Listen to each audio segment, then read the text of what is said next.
Fellow Toastmasters, imagine with me Wednesday morning, a sunny, beautiful morning. You grab a cup of coffee, start reading your paper, and thinking about what your day is going to be like. Pretty soon, your chime on your phone rings, and it says, dental appointment, 10 o'clock. And you think, oh my gosh, what about the dental appointment? What was that? Was it a root canal? No, that was a couple months ago. The crown? Oh, I got that done too. Oh, I know. It's the cleaning. No big deal. I like going to get my teeth cleaned. You arrive at your dentist office, 10 o'clock for your appointment, and you are greeted by a cheerful, welcoming hygienist. Your hygienist is a woman. Generally, in our state, most hygienists are women. Fellow Toastmasters, today what I would like to educate you on is what a healthy mouth looks like, what are some of the things that they do to determine a healthy mouth, and what can be done if you don't have a healthy mouth. The hygienist sits you in the chair, puts the napkin around your neck, asks you some health questions, medicines, up to date, perhaps might go ahead and take your blood pressure, puts the napkin around your neck and lays you back in the chair. The hygienist calls for the assistants to come and record some numbers that she's going to state. The hygienist starts chiming out 4, 3, 4, 4, 3, 4, 3, 2, 3, 3, 2, 3, 2, 2, 2, 2, 2, 2, 2, 2, 2, 2, 2, 2, 3, 4, 3, 5, 3, 5, 6, 3, 6. Coming around? Does that sound familiar to you when you go to your dentist, having the hygienist call out numbers? Perhaps they might do that on a keyboard, but if you have an audio signal of a hygienist telling you that, she is actually letting you know what the pocket depths are of your teeth. The first thing to understand about dental health is, what does a healthy mouth look like? And I'll have John pass those around. Perhaps Deborah, I don't know, maybe you can just reach it across the way for Louise.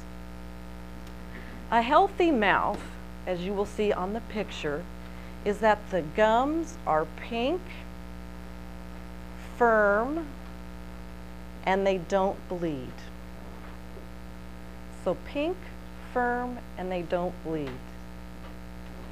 And rest assured, if you wonder about that, I can tell each of you that you have good dental health, because as a hygienist, I snap decision and look at your teeth, not your eyes, and let you know what your teeth look like.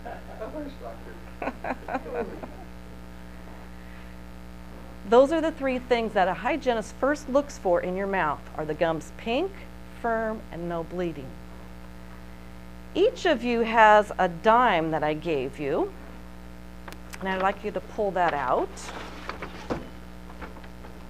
This is my tooth model with bone around it. The light bulb is the tooth, the plaster is the bone. What a hygienist is doing when she is taking the measurements around your teeth, she's going around the bone level and sounding 6 different areas for the deepest spots on your teeth. Hence, that's the numbers that I'm calling out.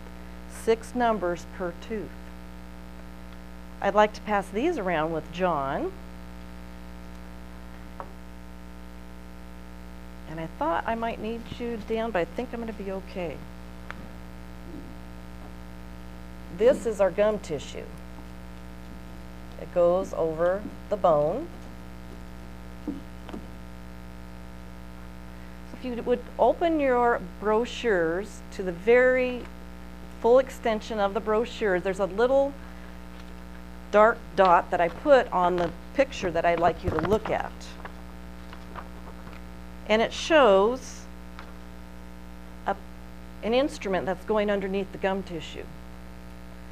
I had you get a dime out because a healthy mouth, when you take a probe underneath the gum tissue and touch where the bone is 2 to 3 millimeters. The thickness of a dime is 1 millimeter. So if you can imagine 2 to 3 widths of a dime, that's how far a little probe, like on the picture, should go underneath the gum tissue.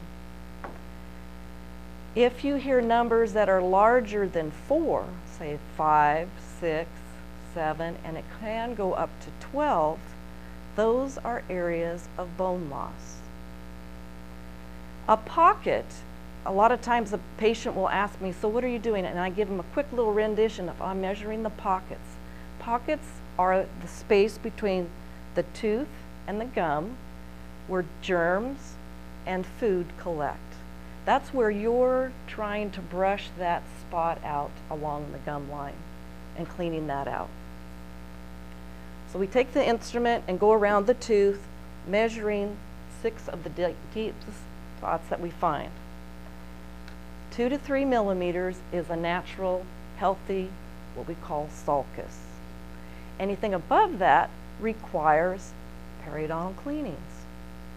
In your pamphlet, you will see that you can read later on, is if you have gum disease where the pockets are deeper, you have lots of tartar on your teeth, perhaps you don't brush correctly or don't floss enough, you'll have bleeding gums, then what we do is clean underneath the gum tissue, get all the bacteria out, show you how to take care of that, and have you come back at a different interval. Normally, people come in every 6 months for their teeth to be cleaned. However, if you have gum disease, you'll want to be maybe perhaps put on a 3 or a 4-month interval for the cleaning. Why would they want you to do that? Any thoughts?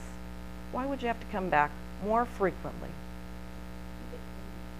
Keep it cleaner, don't you? Well, if you, oh, I brush really well, I floss really well. Right? Anything else? Yeah, and that's pretty much it.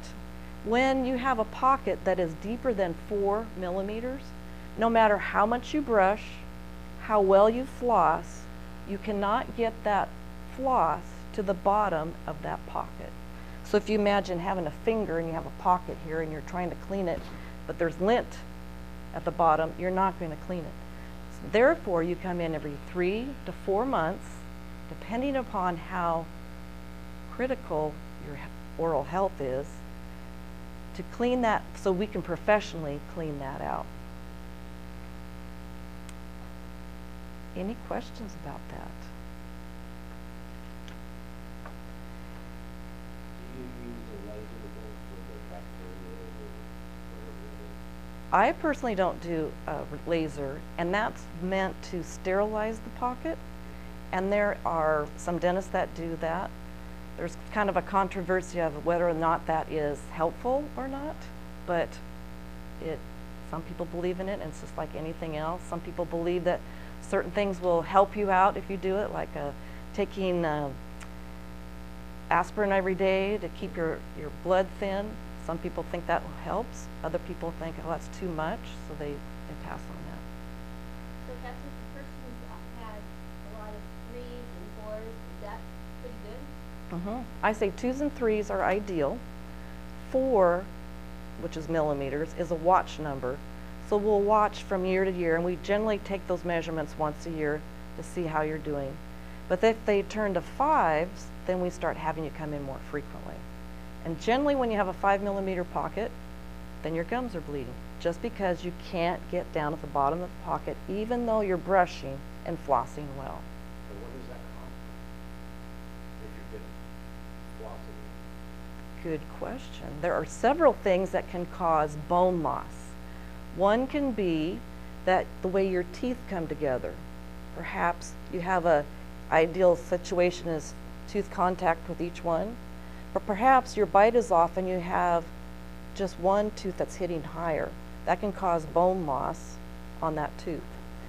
Another thing that can cause bone loss is clenching and grinding your teeth. My analogy with that is it's like a post in the dirt. If you clench your teeth, and if you notice when you would take a post in the dirt and rub it around, the dirt goes away from that. There's a gap there. Same thing with your teeth. If you're grinding your teeth, it goes ahead and destroys that bone. The third way that you get the bone loss is that the bacteria, the plaque, and if plaque accumulates for a long period of time, over 24 hours, it turns into tartar, which is hard, and that has bacteria on it, and it starts to destroy the bone support around your teeth. So if it's been a long time and you haven't had your teeth cleaned, then you'll have generally bone loss. The good news is, if you catch it in time, you can get that tartar off your teeth, and it explains that in that pamphlet. Tartar off your teeth, brush well, floss well, the gum tissue will shrink up, and then it'll be healthy so that you can get your floss down below the gum line better, and the bleeding will go away. Excellent questions. Do some people have naturally softer teeth and are more subject to loss? I believe no, because generally what happens is people think, oh, every time I had it, in the olden days, every time I had a baby, I lost a tooth. That was because of gum disease. Some people, their eating habits make their teeth have decay. So that makes them think that they have soft teeth. So having sugary things, I'm sure there's diet pop in that, John, or sucking on things throughout the day that have sugar in them, like a breath mint or chewing gum throughout the day, those all introduce acids into your mouth that the bacteria will eat away at your teeth. Then you get cavities, and then you think, I have soft teeth. My mother had cavities. I have cavities. It's how it goes. Generally, it's because of the oral habits that we have. And Louise, I think you had your hand up. If you have a gap in your tooth, I guess you may have answered this question probably already. Is there a way when you have a 5 to make it back to 4 or 3? Yes. It would be from cleaning your teeth really well. We call that scaling and root planing, and the name of the pamphlet is Scaling and Root Planing, getting all the tartar off, having the patient floss well, and then come in every 3 to 4 months to get their teeth cleaned. So it would be diligence. Now I mentioned that the measurements can go all the way up to 12. That's about like that. You're never going to get, you're losing your teeth when that happens. But if it's 5 or 6, I can bring those down to 4 millimeters with the aid of the patient doing a good job and coming in every 3 months. And it is true, I had a patient that I saw every week for 4 weeks. His name was Jesus. The last week that he came in, we have a staff meeting in the morning. I said, yes, I get my visit from Jesus this week. But he was someone who he was about 32 and had lots of tartar on his teeth. Underneath the gum tissue on the x-rays were just big clumps. I love, as it said in my opening, cleaning teeth that need a lot of work, because I can turn that around as well if the patient cooperates with me. In dental health, a healthy mouth are pink gums, measurements 2 to 3 millimeters, and having your teeth cleaned regularly give you a healthy mouth. And that, Madam Toastmaster, is the tooth, the whole tooth, and nothing but the tooth.